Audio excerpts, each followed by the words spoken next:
razem z nami jazda, opór całą noc. Całą ekipą zgrani, my mamy w sobie tą moc. Nie ma przestojów, bo wszyscy w akcji. Każdy z nas to uwielbia, nikt nie ma wakacji.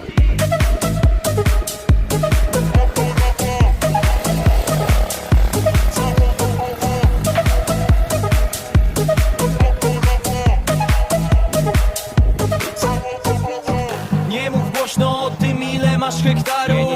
Zlecą się panny chętne na kilka dolarów. Każdy prawdziwy oporowiec dobrze o tym wie. Wszystko inne jak rolnictwo tak nie liczy się. A więc jazda, bądź kogut, niech sąsiad widzi opór. To pole, nie ogród, proszę dajcie mi spokój. Nie mam dzisiaj czasu, ludzie, nie będę odbierać. Każdy dobry oporowiec idzie siano zbierać. Oporowcy razem z nami jazda,